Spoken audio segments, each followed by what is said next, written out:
Y ahora nos comunicamos en Panamá con el politólogo Daniel Sobato, Global Fellow del Wilson Center, quien lleva el pulso de los procesos electorales en América Latina. Le preguntamos sobre las elecciones de Panamá que se llevarán a cabo el próximo 5 de mayo y su posible desenlace para el expresidente Ricardo Martinelli, condenado por corrupción en su país y asilado en la Embajada de Nicaragua. Hablamos también sobre la crisis diplomática entre Ecuador y México y su impacto en América Latina y el cinismo como política exterior de Daniel Ortega. Y esto fue lo que nos dijo. Daniel, en los próximos 4 meses hay 4 elecciones presidenciales en América Latina y la primera es el próximo 5 de mayo en Panamá. Así es, Carlos Fernando. América Latina entra ahora en el mes de abril en modo electoral. Va a arrancar Panamá con las presidenciales el 5 de mayo, seguido luego de República Dominicana el 19 de mayo. En junio, el 2 de junio, el turno es de México. Y finalmente, el 28 de julio veremos qué tipo de elección va a haber en Venezuela. Esto precedido por una consulta popular que va a tener lugar en Ecuador ahora el 21 de abril, que es muy importante a la luz de la reciente crisis diplomática entre Ecuador y México, y el 30 de junio con elecciones en Uruguay para definir las candidaturas presidenciales de la elección presidencial de octubre de este año. Vamos al tema de Panamá y la crisis México-Ecuador, que también están relacionadas. Las encuestas proyectan como favorito en Panamá a Raúl Mulino, el candidato del expresidente Ricardo Martinelli, que está asilado en la Embajada de Nicaragua en Panamá, condenado por corrupción. Tiene 15 puntos de ventaja sobre otros 3 candidatos que están empatados en segundo lugar. Esta es una tendencia irreversible. Mira, la elección de Panamá, si hay una palabra que la define, es inédita. Y la otra palabra que la define es incertidumbre. ¿Por qué es inédita? Porque nunca habíamos tenido una elección con estas características, no solamente en Panamá, sino en América Latina y casi que yo te diría a nivel mundial. Es una elección donde quien venía liderando las encuestas, el expresidente Martinelli, que ha sido condenado con sentencia en firme, ejecutoriada, a 128 meses de cárcel. Para evitar la cárcel, se asiló en la Embajada de Nicaragua. Desde la Embajada de Nicaragua, él sigue haciendo proselitismo, sigue muy activo en la campaña electoral y quedó en su lugar porque él fue inhabilitado correctamente por el Tribunal Electoral, teniendo esta sentencia de más de 5 años. El artículo 180 de la Constitución Política Panameña establece que no puede ser candidato a ningún puesto de elección popular. Y queda en su lugar Mulino. El problema es que Mulino tampoco está seguro de que vaya a poder llegar hasta el final de la campaña electoral porque han interpuesto un recurso de inconstitucionalidad ante la Corte Suprema de Justicia. La Corte está precisamente en este momento recibiendo opiniones a favor y en contra de esa candidatura. Ese periodo cierra el 19 de abril a las 5 de la tarde, ese viernes, y luego la Corte va a ver en qué momento, si es que antes de la elección del 5 de mayo o después, se va a pronunciar, pero tampoco está claro cómo se va a pronunciar. Así que hay un gran nivel de incertidumbre porque nuevamente el candidato que está liderando claramente en las encuestas podría correr, y digo podría, correr el riesgo de ver interrumpida su campaña electoral y su candidatura.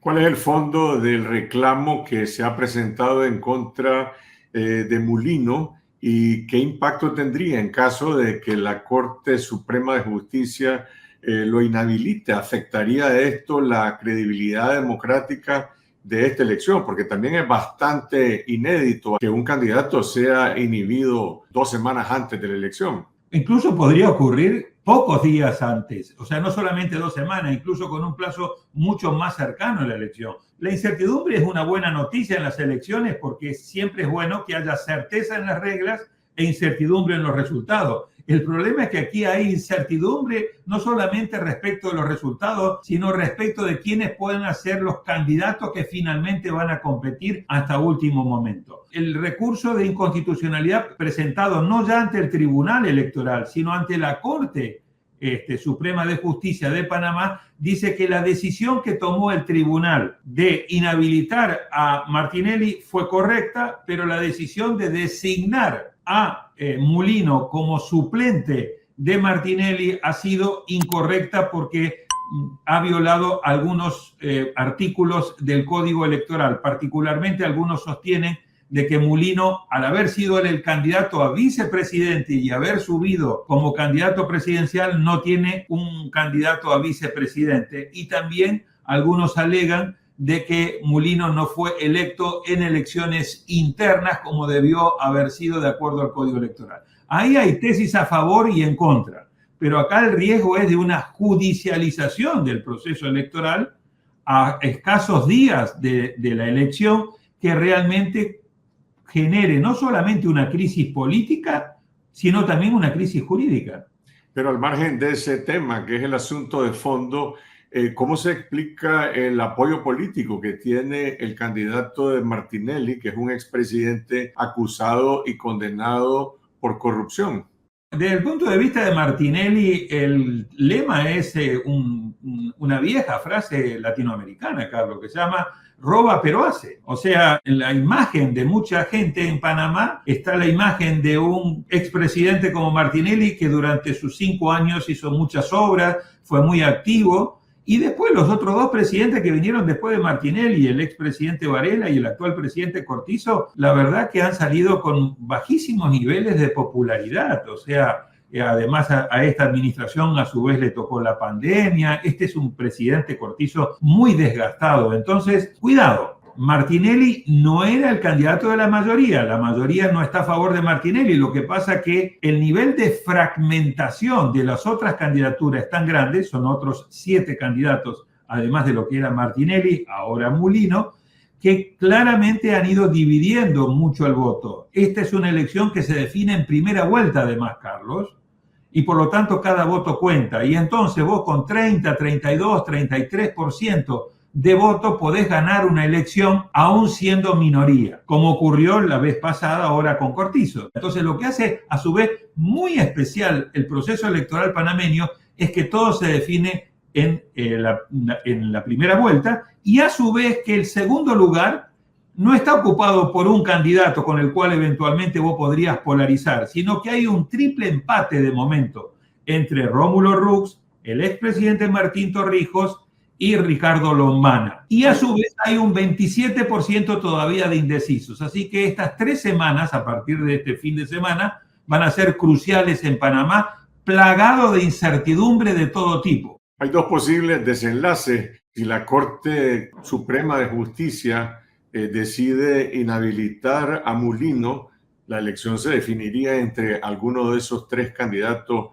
que has mencionado. Pero si la Corte dice que no y Mulino sigue corriendo, pues probablemente sería el ganador de esta elección. Esta sería una victoria para Martinelli. Primero, no es tan sencillo ni matemático que si Mulino no puede participar, inmediatamente esos votos caerían en alguno de los 3 que hoy están en este triple empate, o sea, Rómulo Rux, Martín Torrijos y Ricardo Lombana. Podría eventualmente parte de esos votos llegar a Zulay Rodríguez, que es una candidata independiente que viene del PRD y con la cual Martinelli había también tenido una relación cercana. Así que si Mulino es descartado, habrá que ver cómo se reacomodan todos esos votos, cuántos van a la abstención, cuántos van a votos nulos, a dónde van en cada uno de los 3 o 4 candidatos que estamos mencionando, y a su vez hay que ver qué pasa con ese 27% de votos que todavía son indecisos, esos electores que todavía están indecisos. Mi lectura y mi recomendación es, hay que estar muy atento a lo que pase, no solamente en la semana que inicia con el lunes 15, la semana que viene, sino lo que pasa en la semana del 22 e incluso en la semana del 29, porque esta es una elección de photo finish. Esta es una elección que se va a estar definiendo hasta último momento precisamente por todos estos temas de alta incertidumbre. Y en el escenario de que la Corte le da luz verde a Mulino, al candidato de Martinelli, que tiene altas probabilidades de ganar, ¿cuál es el futuro de la justicia en Panamá y también de Martinelli? Martinelli ha dicho, Mulino es Martinelli y Martinelli es Mulino. Por eso han hecho esta simbiosis muy grande. Por lo tanto, cuando la gente ve a Mulino, dice yo, al votar por Mulino estoy votando por Martinelli. Y cuando escuchan a Martinelli, saben de que Martinelli que está apoyando claramente a Mulino. Segundo, si llegase a ganar Mulino, que me parece que es uno de los escenarios más probables, no seguro, pero más probable, si él no es descartado de la competencia electoral, creo que tiene muchas probabilidades de ganar. Habrá que ver qué pasa. Un indulto no corresponde porque sería por temas de corrupción, creo que no procedería. La Corte Suprema ya no puede hacer nada porque es una sentencia ejecutoriada y en firme. Así que quizás una hipótesis es que si Mulino fuera presidente podría darle el salvoconducto a Martinelli para que deje el país. Otro podría ser gestionar con la Asamblea Legislativa un acuerdo entre las diferentes fuerzas políticas para buscar una amnistía, no solamente que beneficie a Martinelli, sino a algunas otras personas que puedan estar acusadas o condenadas por los temas. Hay varios escenarios. Otra puede ser que haya un rompimiento a posteriori entre Mulino y Martinelli. De momento están muy cerca porque se necesitan ambos, pero acordate que la historia latinoamericana nos muestra cómo Evo se está peleando ahora con Arce, cómo Correa se ha peleado con Lenín Moreno, cómo Santos se peleó con Uribe. Entonces, estas relaciones muchas veces caminan de la mano mientras necesitan caminar de la mano, pero después, la verdad, se generan diferencias importantes o incluso peleas importantes entre ellos. Para la audiencia nicaragüense que te está escuchando, pues creo que están tomando nota de que existe la posibilidad de que Martinelli pueda recibir un eventual salvoconducto y encontrar refugio en Nicaragua, como lo han encontrado otros expresidentes corruptos, salvadoreños y otros líderes políticos. Hay una conexión entre Ortega y Martinelli bastante inusual porque no provienen de identidades políticas semejantes. Yo creo que acá la ideología no cuenta, Carlos Fernando. Aquí lo que cuenta es un arreglo en la cual Martinelli ha llegado con el dictador Ortega. Quizás haya alguna dimensión económica ahí que vale la pena considerar, pero hay un elemento fundamental, incluso a la luz de lo que hemos visto de la crisis diplomática entre México y Ecuador, que vuelvo a decir, lo que hizo Ecuador es totalmente injustificable y condenable porque violó groseramente el artículo 22 de la Convención de Viena sobre Relaciones Diplomáticas de 1961. Pero, y hay un gran pero, no para justificar eso, pero sí para ponerlo en contexto. Varios países de América Latina están usando la figura del asilo político regulada en la Convención de Montevideo de 1933 y la de asilo diplomático regulada en la Convención de Caracas de 1954 de manera totalmente desnaturalizada. Lo hizo Andrés Manuel López Obrador concediéndole asilo a Jorge Glass, que no es un perseguido político, sino que es una persona que tiene 2 condenas por corrupción. Y lo hizo el dictador Ortega dándole asilo político a el expresidente Martinelli en su embajada aquí en Panamá, siendo que Martinelli tiene condena en firme por 128 meses y ambos tratados, el de Montevideo y el de Caracas, dicen expresamente, artículo 1 y artículo 3, que el asilo no debe ser otorgado a delincuentes condenados o procesados o con condena en firme por delitos comunes. Así que lo que ha hecho y lo que sigue haciendo el gobierno de Nicaragua es una flagrante violación de estos convenios de asilo, pero a su vez agravada, porque como Estado que le da el asilo, debe obligar a Martinelli a no emitir comentarios políticos que puedan perturbar la paz interior o que se inmiscuyan en los asuntos políticos de Panamá, cosa que le ha reclamado el Ministerio de Relaciones Exteriores panameño, y el gobierno dictatorial de Ortega ha hecho caso omiso y le está permitiendo a Martinelli participar activamente. Y esto también tiene que ser analizado en el marco de la OEA y esto también tiene que ser analizado en el marco de la CELAC, porque da realmente repulsión. Hay un precedente anterior de impunidad, es decir, Ortega ahora se rasga las vestiduras y dice rompo relaciones con Ecuador en defensa del derecho internacional para rechazar la toma de la Embajada de México en Ecuador, pero en 2022 la dictadura de Ortega con la policía se tomó la sede de la OEA en Nicaragua, hubo una condena diplomática, pero eso no tuvo mayor trascendencia. ¿Qué relevancia o qué impacto tiene esta incursión de Ortega en esta crisis? Es un descarado cinismo. Ver a este dictador que ha asesinado a 325 muchachos en abril del 2018, que ha confiscado todo lo que podía confiscar, que ha perseguido de manera salvaje a través de un estado policial, que tiene prisioneros políticos, que tortura, que ha cooptado todos los poderes, que los ha usado a ti, a otros 120 para quitó la nacionalidad, que se ha robado las elecciones de noviembre de 2021, salir a hablar en defensa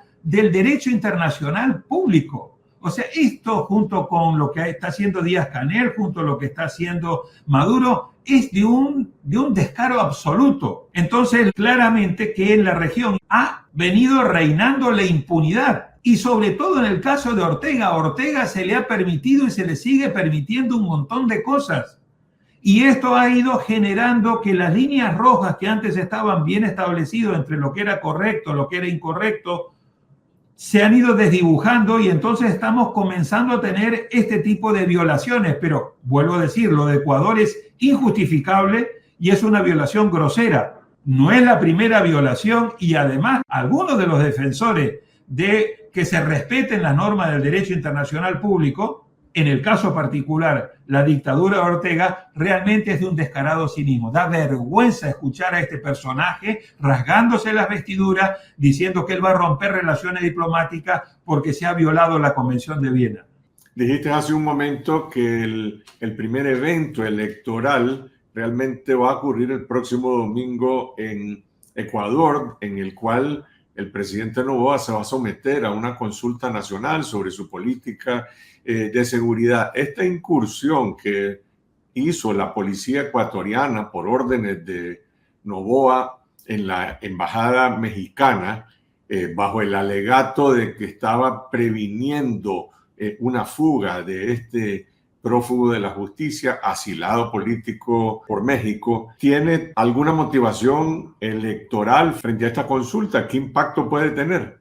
El problema que estamos viendo en América Latina es que como se ha venido desnaturalizando la utilización del asilo político, creo que Noboa en su cálculo dijo, si Glass de alguna manera se me escapa, de cara a una consulta popular y un referéndum donde uno de los temas fundamentales no solamente es la lucha contra la inseguridad, el crimen organizado y el narcotráfico, sino también la lucha contra la corrupción, iba a quedar muy mal parado.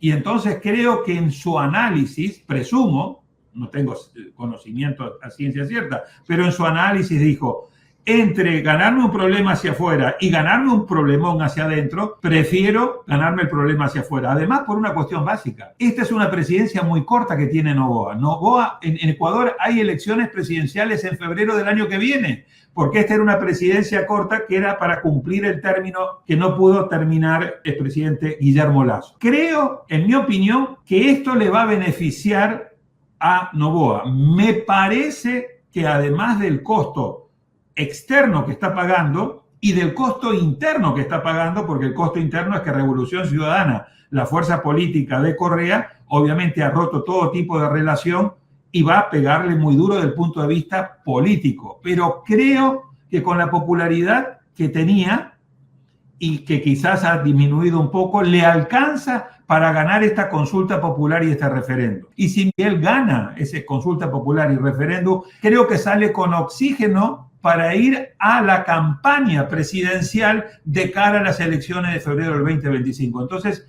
hay que mirarlo no solamente desde el punto de vista de política exterior, sino también de política interna, pero vuelvo a decir, y perdón que lo repita tanto, lo que hizo Noboa es totalmente injustificable y condenable, pero no es la única violación que estamos viendo violaciones permanentes en la región. Hay que entrar y recuperar el consenso que teníamos en defensa de la democracia, las elecciones con integridad, el respeto a los derechos humanos y el respeto a las normas del derecho internacional público, sea quien sea. Porque también estamos viendo este problema, Carlos, a nivel internacional. Fíjate vos, Rusia invade Ucrania y el Consejo de Seguridad no puede operar por el tema del veto de los rusos. Israel toma control de la Franja de Gaza, viola flagrantemente todas las normas del derecho internacional humanitario y no pasa mayor cosa. Terminan bombardeando el consulado iraní en Damasco y la verdad que no pasa mayor cosa. Entonces lo que estamos viendo no solamente en nuestra región, sino a nivel global, es que las normas del derecho internacional público, del derecho internacional humanitario y la capacidad que tienen las Naciones Unidas están mermando. Y esto es un llamado fuerte de atención.